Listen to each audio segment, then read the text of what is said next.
الرحمن الرحيم ومن يبتغي غير الإسلام دينا فلا يقبل منه وهو في الآخرة من الخاسرين كيف يهدي الله قوما كفروا بعد إيمانهم وشهدوا أن الرسول حق وجاءهم البينات والله لا يهدي القوم الظالمين أولئك جزاؤهم أن عليهم لعنة الله والملائكة والناس أجمعين خالدين فيها لا يخفف عنهم العذاب ولا هم ينظرون সম্মানিত হাজিরিন, আমরা এখনই সূরা আল ইমরানের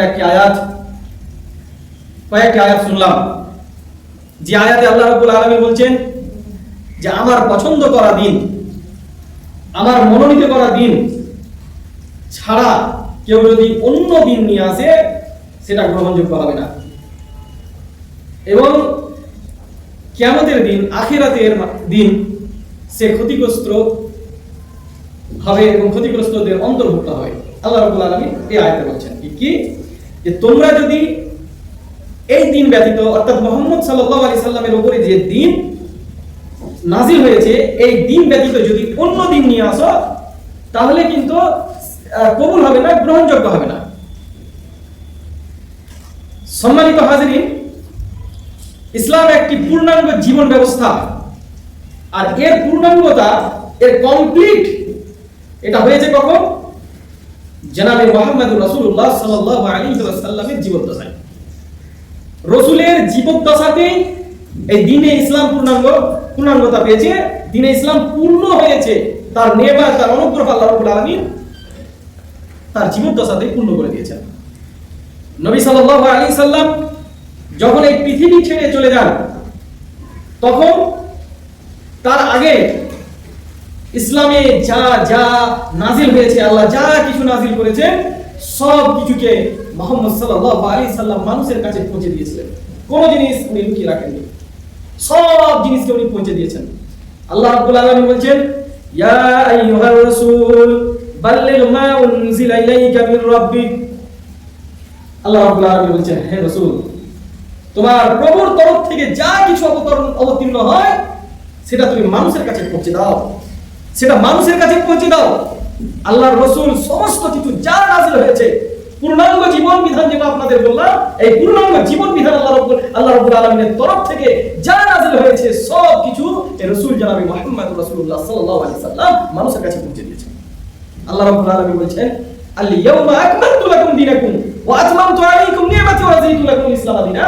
আল্লাহ রাসূল যখন সমস্ত বডিকে যা রব্বুল আলামিনের তরফ থেকে নাযিল হয়েছে সব কিছু যখন নাযিল হয়ে গেল, আল্লাহ রাব্বুল আলামিন বলেন, আজকের দিন আমি তোমাদের দ্বীনকে পছন্দ করলাম, রাজি হলাম, কমপ্লিট করে দিলাম, পূর্ণাঙ্গতা দিলাম, তোমাদের দ্বীনকে আমি পূর্ণ করে দিলাম, আমার অনুগ্রহ, আমার নিয়ামত সমস্ত কিছু পূর্ণ করে দিলাম। এখন যদি কেউ এই দ্বীন ব্যতীত অন্য কিছু আমল করে, দ্বীনের ভিতরে অন্য কিছু আমল ঢুকিয়ে দেয়, বিদআত করে, এক্সট্রা ইবাদত করে, এক্সট্রা ইবাদত যেগুলো রাসূল বলেননি, যেগুলো ইসলামের সাথে কোনো সম্পর্ক নাই, দ্বীন থেকে বাইরে অর্থাৎ নতুন দ্বীন নিয়ে এলো, তাহলে যদি মনে করে যে আমার এগুলো কবুল হবে, তার আল্লাহ রাব্বুল আলামিনের সূরা আল ইমরান 85 নম্বর আয়াত স্মরণে রাখুন কি, ওমাইয়াবতাগি গায়রাল ইসলামি দীনান ফালাই ইকবালা মিন ওয়া হুয়া ফিল আখিরাতি মিনাল খাসিরিন। আল্লাহ রাব্বুল আলামিন বলেন, ওমান ইয়াবতাগি গায়রাল ইসলামি দীনান ফালা ইকবালা মিন, যারা ইসলাম ব্যতীত অন্য দিন নিয়ে আসবে তাদের দিন গ্রহণ হবে না। ওমান ইয়াবতাগি গায়রাল ইসলামি দীনা, ইসলাম ব্যতীত অন্য কোন যদি দিন নিয়ে আসে, অন্য কোন ইবাদত নিয়ে আসে, অন্য কোন আমল নিয়ে আসে, ফালা ইকবালা মিন, সেটা কবুল হবে না, গ্রহণযোগ্য হবে না, সে গ্রহণযোগ্যতা পাবে না। যদি ইসলাম ব্যতীত আমার আদেশ যদি থাকে তাহলে পাবে, আমার আদেশ যদি না থাকে তাহলে পাবে না, বরঞ্চ কি হবে? ওয়া ফিল আখিরাতি মিনাল খাসিরিন। আল্লাহু আকবার। আল্লাহ রাব্বুল আলামিন বলেন, যারা এরকম করবে, আমার আদেশ, রাসূলের আদেশ ব্যতীত যারা অন্য কিছু আমল করবে, কিয়ামতের দিন তারা ক্ষতিগ্রস্তদের অন্তর্ভুক্ত হবে, তারা ক্ষতিগ্রস্ত হবে, তারা নোকসানে থাকবে, তারা লাভ করতে পারবে না, ক্ষতিগ্রস্ত হবে, তাদের খসারা হবে, তারা আফসোস করবে তারা। সম্মানিত হাজিরিন, আজ মুসলিম সমাজে দেখুন ইসলামের নাম দিয়ে কি হচ্ছে দেখুন। আজ মনে হচ্ছে এই সব দেখে ইসলাম তার আসল রূপ হারিয়ে ফেলেছে।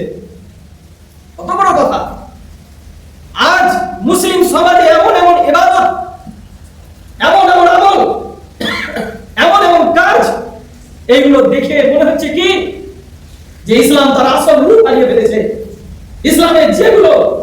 ইসলামের যে সব জিনিসগুলো ছিল না সেইগুলোকে ইজাদ করে, ইনভেনশন করে, তৈরি করে আজ তার নাম ইবাদত রেখে দিয়েছে। এইগুলো করতে গেলে নেকি পাওয়া যাবে, অথচ ইসলামের সাথে দূরের কোনো সম্পর্ক নাই। আজ দেখুন, আপনি যে ইবাদতগুলো করছেন, মনে রাখবেন 5 ওয়াক্তের নামাজ আদায় করছেন, হজ করছেন, যাকাত দিচ্ছেন, যাই করছেন, নামাজ পড়ছেন, আপনি সালাত আদায় করছেন, এই সালাতের ভিতরে আপনাকে সালাত একটা ইবাদত, এই ইবাদত যখন আপনি পালন করছেন তখন আপনাকে দেখতে হবে যে এটা রাসূলের মোতাবেক হচ্ছে কি হচ্ছে না। যে কোনো ইবাদত করুন না কেন, আপনাকে এটা দেখতে হবে যে এটা রাসূলের মোতাবেক হচ্ছে কি হয় না, আল্লাহর আদেশ আছে কি নাই, রাসূলের আদেশ আছে কি নাই, এই সব জিনিসগুলো আপনাকে দেখতে হবে, ভাবতে হবে আপনাকে। আর আপনি ইবাদতগুলো যদি না দেখেন কি রাসূলের সাথে মিল খাচ্ছে কিনা, আল্লাহ যে বলেছেন তার সাথে মিল খাচ্ছে কিনা, রাসূল যেইভাবে বলেছে সেইভাবে আমার সালাত হচ্ছে কিনা, রাসূল যেইভাবে বলেছেন সেইভাবে আমার ইবাদত হচ্ছে কিনা, সেই আমলগুলো হচ্ছে কিনা, যদি আপনি এইগুলো ভাবতে পারেন তাহলে তো ঠিক আছে। আর আপনি এমন ইবাদত করে যাচ্ছেন, এমন আমল করে যাচ্ছেন যেগুলো রাসূলের সাথে কোনো মিল খাচ্ছে না, সেইগুলো হচ্ছে বিদআত, আর এর গুনাহ আপনি পাবেন, এর গুনাহ আপনি পাবেন। এখানে একটা প্রশ্ন হয়ে যেতে পারে যে মৌলানা সাহেব, আপনাদের কাছ থেকেই তো শুনছি আর আমল করছি আর ইবাদত করছি, মৌলভী সাহেবদের কাছ থেকে শুনছি আর আমল করছি, মৌলভী সাহেবরা বলছে যেমনটা তেমনটা করছি, তেমনটাই করছি। এই যে কথাটা মৌলভী সাহেবরা বলছে, মৌলভী সাহেবরা বলছে, মৌলভী সাহেবরা বলছে, আর মৌলভী সাহেবরা বলছে বলছে বলছে বলতে বলতে বলতে বলতে এতটা বেদাত খোরাফাতে লিপ্ত হয়ে গেছি, এই কথাটা বলতে বলতে যে মৌলভী সাহেবরা বলছে এতটা বেদাত খোরাফাতে লিপ্ত হয়ে গেছি যে সেখান থেকে বেরিয়ে আসা অসম্ভব হয়ে যাচ্ছে। বেদাত থেকে আমরা উঠে আসতে পারছি না, সেটাকে নেকি মনে করে দিয়েছি। আল্লাহ কি আপনাকে ব্রেন বুদ্ধি দেয়নি? আজ বহু রকমের বেদাত সমাজে বিদ্যমান, কি করে এলো? এই মৌলভী সাহেবরা দিয়েছে আপনাদেরকে। আজ হাজার রকমের বেদাত সমাজে কি করে এলো, কি করে জন্ম নিল?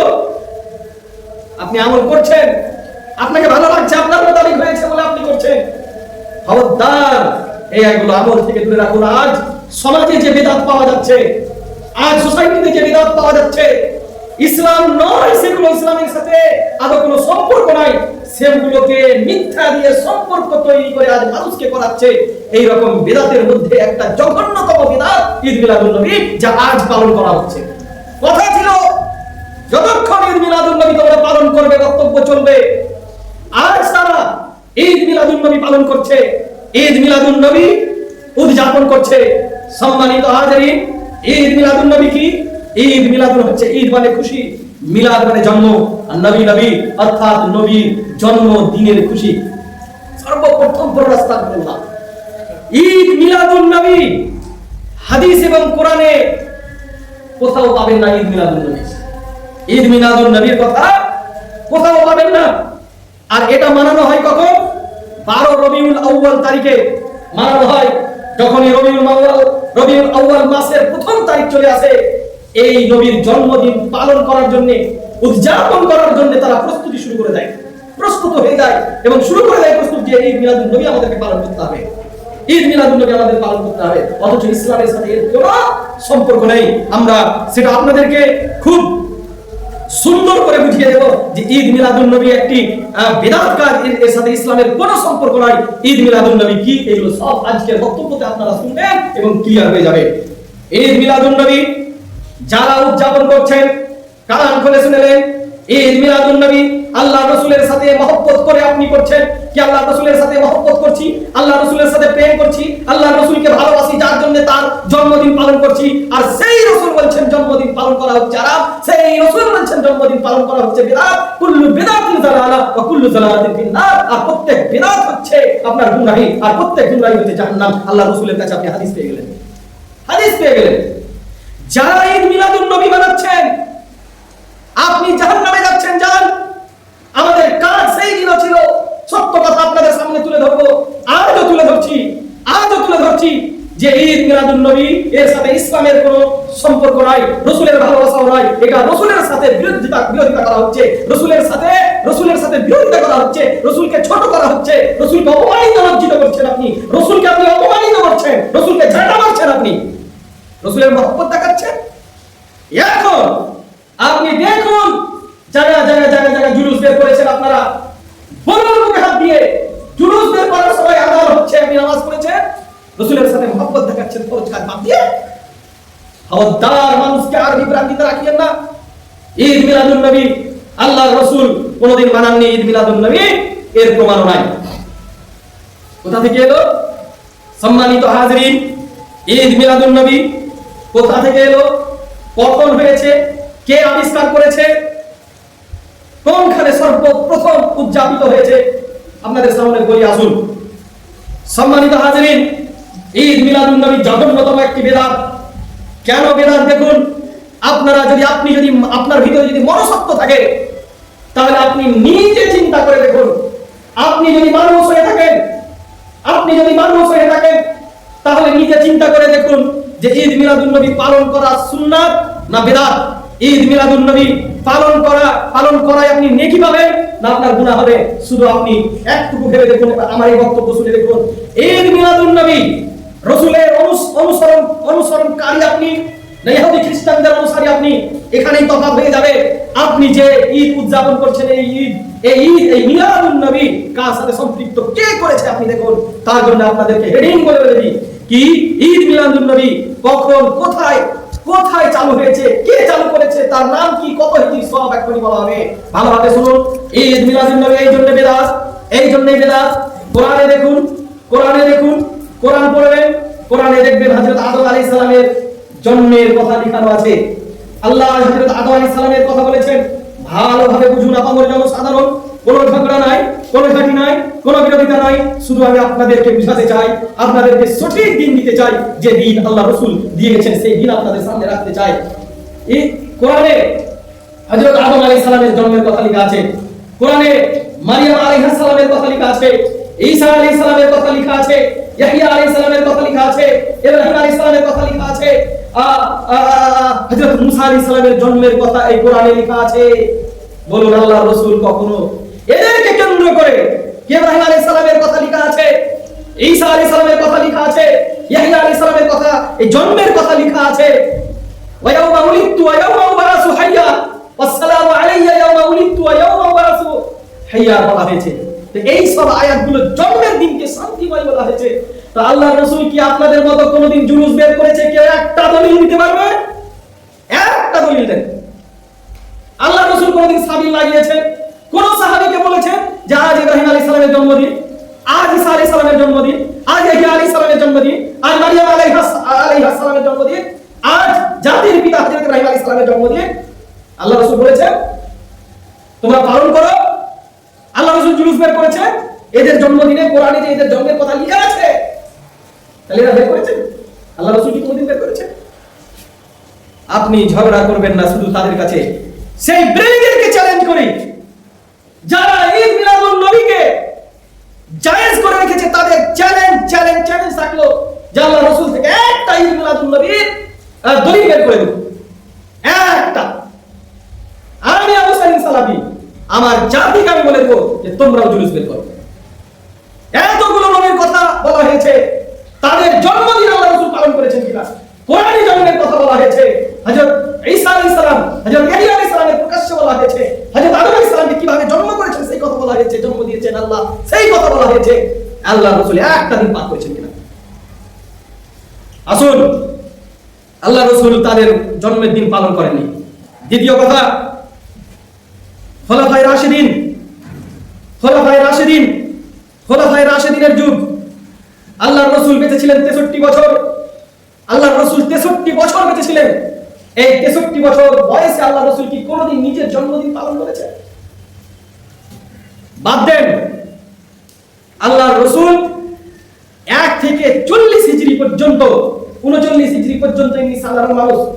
40 হিজরিতে আল্লাহর রাসূল নবুয়ত প্রাপ্ত হন। 40 হিজরিতে আল্লাহর রাসূল হন, নবী হন। সারা বিশ্বের জন্য আল্লাহ রাব্বুল আলামিন তাকে মনোনীত করলেন।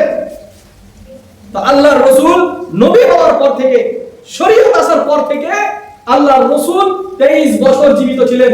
কোথাও পেয়েছেন যে আল্লাহর রাসূল নিজের জন্মদিন পালন করেছেন, যেটাকে তোমরা সুন্নাত বলে দাবি করছো, যেটাকে সুন্নাত বলে প্রচার করছো যুবকদের মাঝে? পাওনি। কোথাও লেখা নাই যে আল্লাহর রাসূল তার নিজের জন্মদিন পালন করেছেন, কোথাও লেখা নাই। খোলাফায়ে রাশিদিনের যুগ 1 হিজরি থেকে নিয়ে 40 হিজরি পর্যন্ত, অর্থাৎ আল্লাহর রাসূল 10 হিজরিতে মৃত্যুবরণ করেন, এই দুনিয়া ছেড়ে পরকালের দুনিয়াতে চলে যান। এই দুনিয়া ছেড়ে এই দুনিয়ার মায়া ত্যাগ করে উনি চলে যান, অর্থাৎ মৃত্যুবরণ করেন 10 হিজরিতে। তারপরে বাগডোর, ইসলামের বাগডোর সামলাচ্ছিলেন হযরত আবু বকর রাদিয়াল্লাহু তাআলা আনহু। উনি 2 বছর খলিফা ছিলেন। আল্লাহ রাসূলের সাথে যতদিন ছিলেন কেউ দেখাতে পারবে না।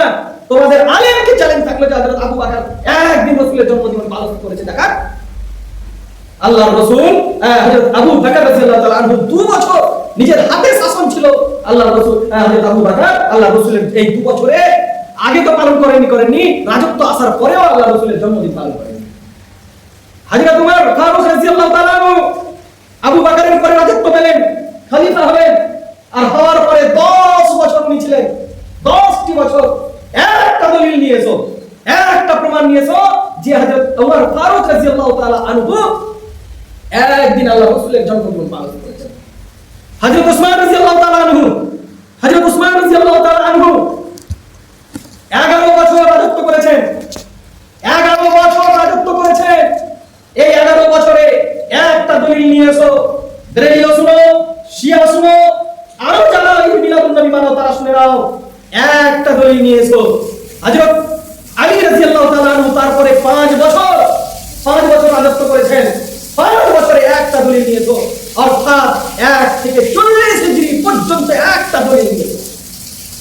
কি কেউ শুধু ইনাম, কেউ সেই যুগে একদিন জীবনে একবার আল্লাহ রাসূলের কেউ জন্মদিন পালন করেছে? পাবেন না, সেই দিন পাবেন না। খোলাফায়ে রাশিদিনের যুগ গেল, রাসূলের যুগ আগে গেল, খোলাফায়ে রাশিদিনের যুগ গেল। এবারে আসুন ইমামদের যুগ, যাদের পেছনে আপনারা দৌড়ান। রাসূলের পেছনে তো দৌড়ান না, রাসূলের তপস্যারী হন না আপনারা। ইমামের যুগ আছে, সর্বপ্রথম যিনি ইমাম আছেন, এই জগৎকে আলো দিয়েছিলেন। মানুষ যখন অন্ধকারে নিমজ্জিত হচ্ছিল তখন একজন ইমামের জন্ম হচ্ছে। সাহাবী কিরাম ছিলেন সেই যুগে, সেই ইমাম হচ্ছেন ইমাম আবু হানিফা রাহিমাহুল্লাহ আলাইহি।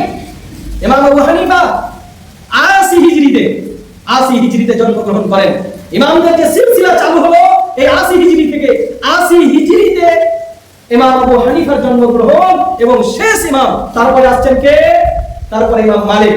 তারপরে আসছেন কে? তারপরে আসছেন ইমাম শাফিঈ রাহমাতুল্লাহ আলাইহি। তারপরে আসছেন কে?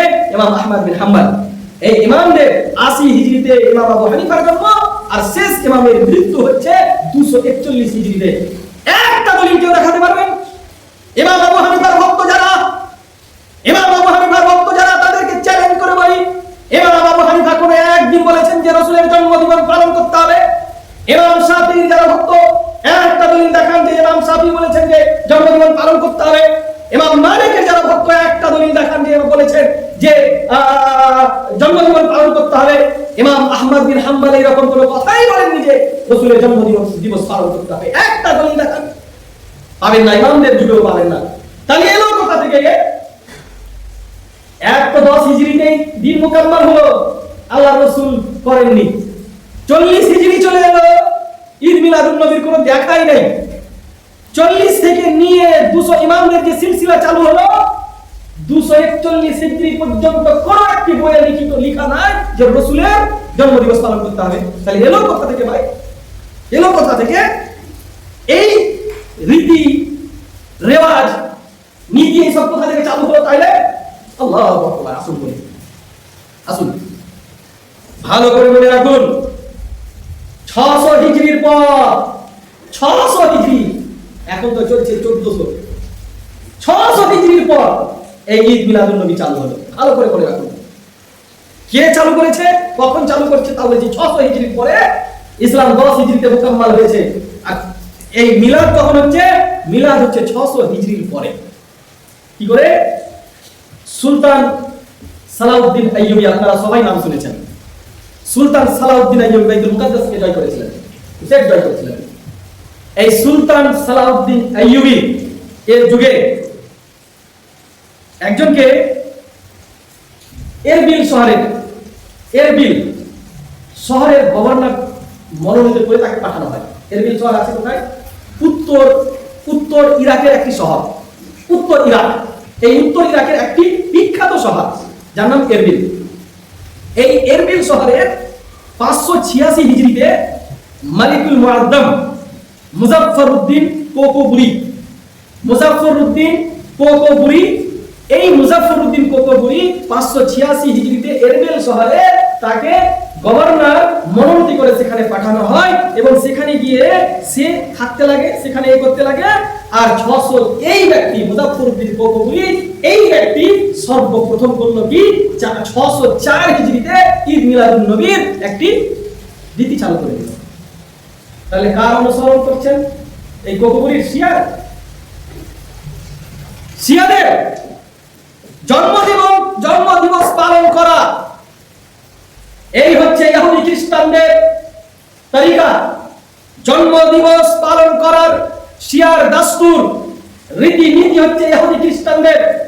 সেই রীতিনীতি শিয়াদের মাঝে গেছে, আর শিয়াদের কাছ থেকে নিয়ে এসেছে কারা? সুন্নি মুসলিমদের মাঝে ঢুকেছে। আজ সুন্নি মুসলিমরা এটা করছে এবং নিজেকে সুন্নিও দাবি করছে, অথচ তারা এটা জানছে যেটা নবীর যুগে ছিল না, খোলাফায়ে রাশিদিনের যুগে ছিল না। 600 হিজরি পয়দা হওয়ার এটা যে মালিকুল মুআজ্জাম মুজাফফরউদ্দিন কোকবুরি 604 হিজরিতে এটাকে চালু করে এবং সেই দিনকে সরকারি কামকে বন্ধ করে দিয়ে ছুটির দিন করে দেয় এবং সেটাকে মানে না। তাহলে পেলেন কে চালু করেছে? মুজাফফরউদ্দিন কোকবুরি, গভর্নর অফ এরবিল শহরের, এই উত্তর ইরাকের একটি বিখ্যাত শহর এরবিল, আলিফ রা বা লাম এরবিল। এই এরবিল শহরের একজন গভর্নর সুলতান সালাউদ্দিন আইয়ুবীর যুগে এই গভর্নর তৈরি করেছিল 604 হিজরিতে এই মিলাদুন নবী। এই সর্বপ্রথম জায়গা পেলেন, নাম পেলেন। আর এইগুলোকে বাড়াওয়া দিতে তো মৌলভী সাহেবদের লাগবে। একটা জর্দাখোর মৌলভী সাহেবকে যদি জিজ্ঞেস করেন জর্দা হারাম না হালাল, একটা বেড়িখোর মৌলভী সাহেবকে যদি জিজ্ঞেস করেন বেড়ি হালাল না হারাম, গুলখোর যদি মৌলভী সাহেবকে বলেন গুল হালাল না হারাম, কি ফতোয়া দিবে? সে যদি নিজেই সাথে করে যে গুলের সর্বক্ষণ নিমজ্জিত, যে আপনার যে জর্দা দিয়ে পান খাইছে মৌলভী সাহেব তো জায়েজ বের করবে। তো মৌলভী সাহেবদের হাত থাকবে, মৌলানাদের হাত থাকবে এইসব বেদাত খোরাফাত করার জন্য, যেটা আজ বর্তমান ব্রেলি সমাজের মধ্যে পাওয়া যায়। ব্রেলি সমাজের মৌলভীরা যে মানুষকে বেদাত ও খোরাফাতের দিকে নিয়ে যাচ্ছে, এত সহি কথা বলে দেওয়াতে আজ দুনিয়া উন্নত হয়ে যাওয়ার পরেও তাদেরকে রেখেছে, তাদেরকে আওয়ামদেরকে জাহিলিয়াতের জায়গায় তারা ফেলে দিচ্ছে তারা। আল্লাহু আকবার। আল্লাহ রাব্বুল আলামিনের কাছ থেকে পানা চাই সব জিনিস থেকে মৌলভী সাহেবদের হাত থাকবে। সেই যুগে একটা বিখ্যাত মৌলভী সাহেব ছিলেন, বিখ্যাত মৌলভী সাহেব। এই সর্বপ্রথম এই মৌলভী সাহেব এই দরবারি আলেম হওয়ার জন্য টাকা পয়সার লোভ লালসায় সে কি করলো? এই মিলাদকে সমর্থন করে দিল, মিলাদকে সমর্থন করে দিল এই মৌলভী সাহেব। মৌলভী সাহেবের নাম কি জানেন? মৌলভী সাহেবের নাম হচ্ছে ইবনে দাহিয়া আল কালবি। ইবনে দাহিয়া আল কালবি এই মিলাদকে অর্থাৎ মালিকের কাছে, অর্থাৎ এই গভর্নরের কাছে, বাদশার কাছে যেন তার একটু পরিচিতি বাড়ে, সে যেন বাদশার কাছে যেতে পারে, বাদশার কাছে তার জন্য একটা লাভ হয় এবং টাকা পয়সা যেন বেশি পায়, তার জন্য একটা সরকারি চালু হয়, ভাতা চালু হয়। এই জন্য সে এই মিলাদটাকে তার সাথে বেদাতকে বাড়াওয়া দেওয়ার জন্য সে সমর্থন করে বসলো। নাম ইবনে দাহিয়া আল কালবি। সে করলো কি? সে খোরাসান যাচ্ছিল, বিখ্যাত শহর খোরাসান। এই খোরাসান যেতে যেতে ইরবিল শহর পড়লো মাঝখানে। ইরবিল শহরে নেমে বলছে না এখানে তো এমন একটা হয়, জুলুস হয়, এখানে এমন একটা ঈদ যাপিত হয়, সেটা নাকি খুব চলো এখানে একটু দেখে নি। টাকা পয়সা লোভ লালসায় বাদশার কাছে তার মাসাই হবে, বাদশার কাছে সে পরিচিত হবে, সুনাম হবে বাদশার কাছে। আল্লাহর কাছে সুনাম নিয়ে তাদের লাভ নাই, যেমন আজকাল ব্রেলি আলেমরা করে। এই রকম তারা, সেই আলেম বললো ঠিক আছে, সেখানে গিয়ে তার তারিফ করে দিল, সেখানে সমর্থন করে দিল এবং সর্বপ্রথম ঈদ মিলাদুন নবীর নামে একটি বই বের করলো। ঈদ মিলাদুন নবী নামে একটি বই বের করলো। বইটির নাম হচ্ছে আত-তানবীর ফি মাওলিদিস সিরাজিল মুনির। আত-তানবীর ফি মাউলিদিস সিরাজিল মুনির, লিখেছেন কে? ইবনে দাহিয়া আল-কালবি। এই বইয়ে লেখা আছে জয়ী কত রকমের হাদিসকে নিজে থেকে তৈরি করেছে, লিখে দিয়েছে এবং এই মিলাদুন নবীর কথা সে সমর্থন করে দিয়েছে। কি? আত-তানবীর ফি মাউলিদিস সিরাজিল মুনির। আল্লাহ, সেই যুগের বইগুলোকে পড়ে দেখুন, কোথায় পাবেন এই সব ঘটনাগুলো? হুসনুল মাকসাদ ফি আমালিল মাউলিদ, লিখেছেন কে? আল্লামা জালালউদ্দিন সুয়ুতি। এই বইগুলো পড়ুন। তারিখে ইবনে খালকান, এই বইগুলো পড়ুন, এই সব ঘটনাগুলো পেয়ে যাবেন। অতএব বুঝতে পেরেছেন যে ঈদ মিলাদুন নবীর সাথে ইসলামের কোনো সম্পর্ক নাই। কে তৈরি করেছে, কে কি করেছে, কখন করেছে, সব কিছু আপনাদের সামনে খুলে খুলে খুলে খুলে খুলে খুলে বয়ান করা হলো। অতএব আপনি বুঝুন এবার ঈদ মিলাদুন নবী মানাবেন কি মানাবেন না। ঈদ মিলাদুন নবী কত কত জঘন্য জিনিস। আল্লাহ বলছেন যে আমি তোমাদেরকে অনুগ্রহ দিচ্ছি, আমি আমার নিয়ামত দিচ্ছি, আমি আমার দান দিচ্ছি, আমি আমার রহমত দিচ্ছি। ফাবিযালিকা ফালইফরাহু হুয়া খায়রুম মিম্মা ইয়াজমাউন। তোমাদেরকে খুশি হওয়া উচিত, তোমাদেরকে খুশি হওয়া উচিত, খুশি মানানো উচিত। তো খুশি এমনটা মানানো উচিত নয় যে তুমি জুলুস বের করবে, মানুষকে অসুবিধা করবে, মানুষের বেদাতি গান করবে, নাচ করবে। আজ মিলাদুন নবীর নাম দিয়ে নাচ হচ্ছে, ডান্স করছে, পাছা নাড়াচ্ছে, কত কি করছে, আর অপর মহিলাকে দেখাচ্ছে, নিজেও করছে, আর ভাঙ খাচ্ছে, মদ খাচ্ছে, কত কি করছে মিলাদুন নবীর নাম দিয়ে। আজ রাসূলের নাম লেখা যাচ্ছে স্টেজে, এই মিলাদুন নবী সাল্লাল্লাহু আলাইহি সাল্লাম, সেখানে উলঙ্গ মেয়েকে নাচাচ্ছে, বলুন আস্তাগফিরুল্লাহ, উলঙ্গ মেয়েকে নাচাচ্ছে, আর সেইখানে লেখা আছে আমার রাসূলের নাম, আমার রাসূলের নাম লেখা আছে। বুক ফেটে যায়, রক্তের আঁসু, রক্তের কান্না কাঁদতে ইচ্ছা করে। বুক ফেটে দেখিয়ে দিতে চাইছি যে কত কষ্ট হচ্ছে সেই স্টেজে একটা নর্তকীকে নিয়ে উলঙ্গ অবস্থায়, অর্ধেক নাঙ্গা অবস্থায় তুমি নাচাচ্ছ, আর তার পিছনে লেখা আছে জশ্নে ঈদ মিলাদুন নবী সাল্লাল্লাহু আলাইহি সাল্লাম। তুমি নিজে নাচতে নাচতে যাচ্ছ, এগুলো বুঝতে পারছো না যে নাচ গানা কোনো ইসলামের নামে নাই, অথচ তুমি মানাচ্ছ। খুশি হওয়া উচিত, খুশি হও, খুশি হও।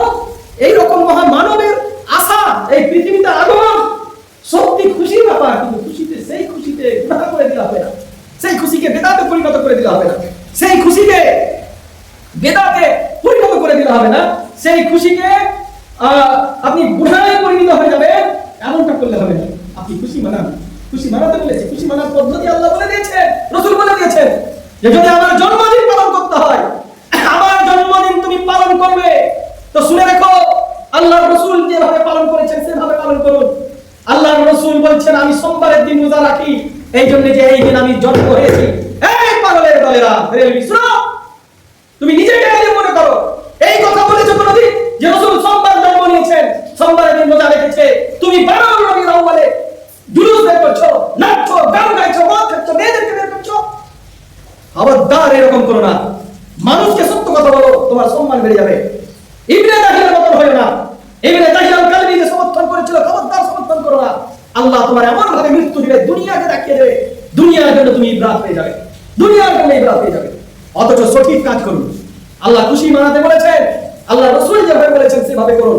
আল্লাহ রাসূল বলেছেন আমি সোমবারের দিন জন্ম নিয়েছি, এই জন্য আমি রোজা পালন করি, সিয়াম রেখেছি, আমি খুশিতে সিয়াম রেখেছি যে এই দিন আমি জন্মদিন, আমার এই দিন জন্ম হয়েছে।